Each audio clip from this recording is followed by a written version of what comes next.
CIET NCERT द्वारा प्रस्तुत है पाठ 17 बाज और सांप। पृष्ठ 109। समुद्र के किनारे ऊंचे पर्वत की अंधेरी गुफा में एक सांप रहता था।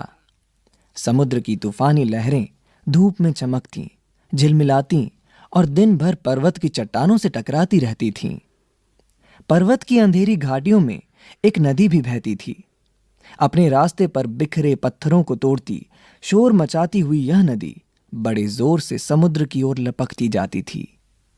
जिस जगह पर नदी और समुद्र का मिलाप होता था, वहां लहरें दूध के झाग सी सफेद दिखाई देती थीं। अपनी गुफा में बैठा हुआ सांप सब कुछ देखा करता। लहरों का गर्जन, आकाश में छिपती हुई पहाड़ियां, टेढ़ी मेढ़ी बल खाती हुई नदी के गुस्से से भरी आवाजें। वह मन ही मन खुश होता था कि इस गर्जन तर्जन के होते हुए भी वह सुखी और सुरक्षित है। कोई उसे दुख नहीं दे सकता। सबसे अलग, सबसे दूर वह अपनी गुफा का स्वामी है। न किसी से लेना, न किसी से देना। दुनिया की भागदौड़, छीना झपटी से वह दूर है। सांप के लिए यही सबसे बड़ा सुख था। एक दिन एकाएक आकाश में उड़ता हुआ खून से लथपथ एक बाज सांप की उस गुफा में आ गिरा। उसकी छाती पर कितने ही जख्मों के निशान थे।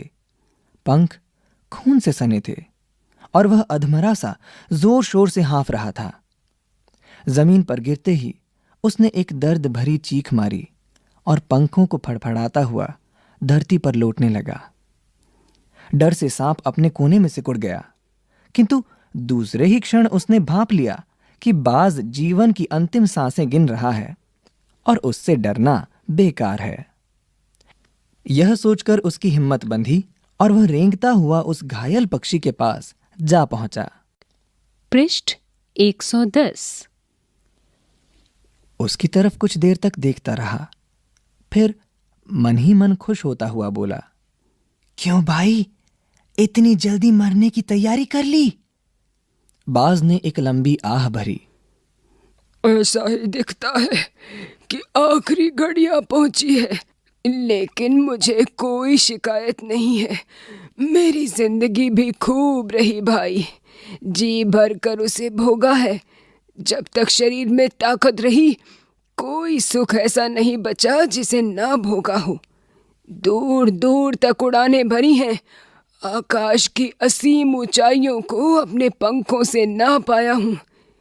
तुम्हारा बड़ा दुर्भाग्य है कि तुम जिंदगी भर आकाश में उड़ने का आनंद कभी नहीं उठा पाओगे। सांप बोला, आकाश को लेकर क्या मैं चाटूंगा? आकाश में आखिर रखा क्या है? क्या मैं तुम्हारे आकाश में रेंग सकता हूं? ना भाई, तुम्हारा आकाश तुम्हें ही मुबारक। मेरे लिए तो यह गुफा भली। इतनी आरामदेह और सुरक्षित जगह और कहां होगी? सांप मन ही मन बाज की मूर्खता पर हंस रहा था। वह सोचने लगा कि आखिर उड़ने और रेंगने के बीच कौन सा भारी अंतर है। अंत में तो सबके भाग्य में मरना ही लिखा है। शरीर मिट्टी का है, मिट्टी में ही मिल जाएगा। अचानक बाज ने अपना झुका हुआ सिर ऊपर उठाया और उसकी दृष्टि सांप की गुफा के चारों ओर घूमने लगी। चट्टानों में पड़ी दरारों से पानी गुफा में टपक रहा था।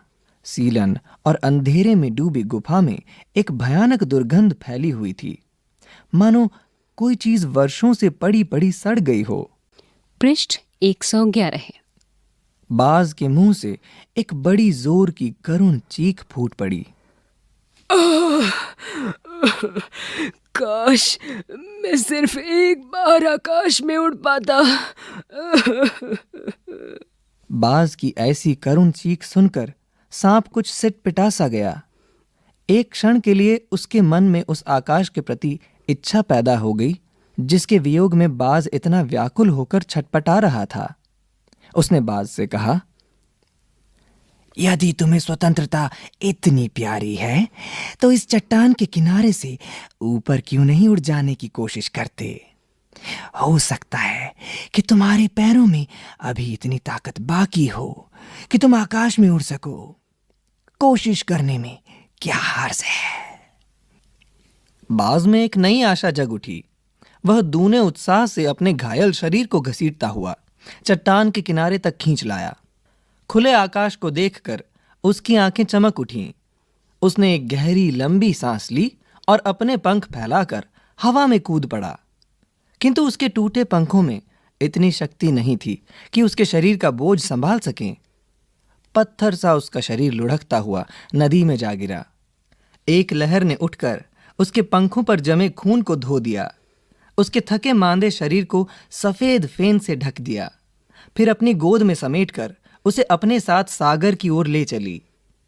लहरें चट्टानों पर सिर धुनने लगीं, मानो बाज की मृत्यु पर आंसू बहा रही हों। धीरे धीरे समुद्र के असीम विस्तार में बाज आंखों से ओझल हो गया। चट्टान की खोखल में बैठा हुआ सांप बड़ी देर तक बाज की मृत्यु और आकाश के लिए उसके प्रेम के विषय में सोचता रहा। आकाश की असीम शून्यता में क्या ऐसा आकर्षण छिपा है जिसके लिए बाज ने अपने प्राण गंवा दिए।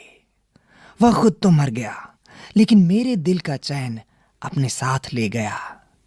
न जाने आकाश में क्या खजाना रखा है। एक बार तो मैं भी वहां जाकर उसके रहस्य का पता लगाऊंगा, चाहे कुछ देर के लिए ही हो। कम से कम उस आकाश का स्वाद तो चख लूंगा।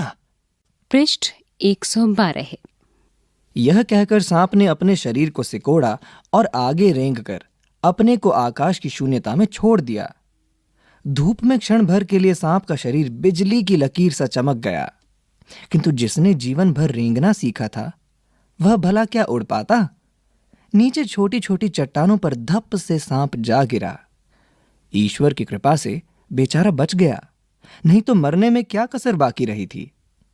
सांप हंसते हुए कहने लगा, सो उड़ने का यही आनंद है, भर पाया मैं तो। पक्षी भी कितने मूर्ख हैं, धरती के सुख से अनजान रहकर आकाश की ऊंचाइयों को नापना चाहते थे, किंतु अब मैंने जान लिया कि आकाश में कुछ नहीं रखा, केवल ढेर सी रोशनी के सिवा वहां कुछ भी नहीं। शरीर को संभालने के लिए कोई स्थान नहीं, कोई सहारा नहीं।